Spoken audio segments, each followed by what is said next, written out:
NDA വിട്ടതിന് പിന്നാലെ പുതിയ രാഷ്ട്രീയ നീക്കവുമായി സി.കെ. ജാനുവിന്റെ നേതൃത്വത്തിലുള്ള ജനാധിപത്യ രാഷ്ട്രീയ പാർട്ടി തദ്ദേശ തെരഞ്ഞെടുപ്പ് അടുക്കാനിരിക്കെ ഒരു മുന്നണിയായി സഹകരിച്ച് മുന്നോട്ട് പോകാനാണ് തീരുമാനം. എന്നാൽ ഏത് മുന്നണിയെന്ന് തീരുമാനം എടുത്തിട്ടില്ല എന്ന് സി.കെ. ജാനു പറഞ്ഞു. എൻ.ഡി.എ വിട്ട ശേഷം ഞായറാഴ്ച ചേർന്ന ആദ്യ പാർട്ടി എക്സിക്യൂട്ടീവ് യോഗത്തിലായിരുന്നു മുന്നണിയുമായി സഹകരിക്കാൻ തീരുമാനമായത്. എന്നാൽ ഏത് മുന്നണി എന്നത് പിന്നീട് ചർച്ചകൾക്ക് ശേഷം തീരുമാനിക്കും. ആദിവാസി ദളിത് സംഘടനകളെ കൂട്ടിച്ചേർത്തുകൊണ്ട് ഒരുമിച്ച് പോകുമെന്നും ജാനു പറഞ്ഞു. ഭാരതീയ ദ്രാവിഡ പിന്നോക്ക പാർട്ടിയും മറ്റൊരു പാർട്ടിയും ജനാധിപത്യ രാഷ്ട്രീയ പാർട്ടിയുമായി ഒരുമിച്ച് പോകാൻ തയ്യാറായിട്ടുണ്ട്. സമാനഗതിയിൽ ചെറു ഗ്രൂപ്പുകളെ JRPക്കൊപ്പം തന്നെ ഒരുമിച്ച് നിർത്തും. ഇതിനുശേഷം മുന്നണിയിൽ ചേരുന്ന കാര്യത്തിൽ തീരുമാനമെടുക്കുമെന്നുമാണ് സി.കെ. ജാനു പറഞ്ഞത്. എന്നാൽ UDFുമായി സഹകരിക്കാൻ ഒരുങ്ങുകയാണ് എന്ന അഭ്യൂഹങ്ങൾ ഇപ്പോൾ അണിയറയിൽ ശക്തമാണ്.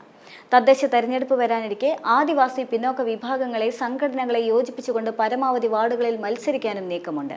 എൻ.ഡി.എ വിട്ടപ്പോൾ തന്നെ ഒരുപാട് പാർട്ടികൾ സഹകരിച്ചിരുന്നുവെന്നും JRPക്കൊപ്പം സഹകരിക്കാനും തയ്യാറായി മുന്നോട്ട് വന്നിട്ടുണ്ടെന്നും സി.കെ. ജാനു പറഞ്ഞു.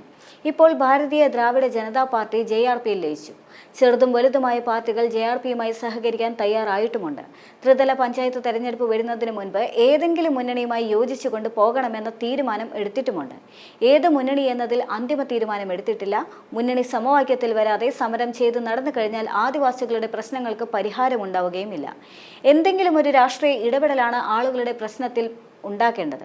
അതിന് നിലവിലുള്ള സംവിധാനവുമായി യോജിച്ചു പോകേണ്ടതുണ്ട്. അതല്ലെങ്കിൽ സമരം ചെയ്ത് ആയുസ് തീരുമെന്ന അവസ്ഥയാണുള്ളത്.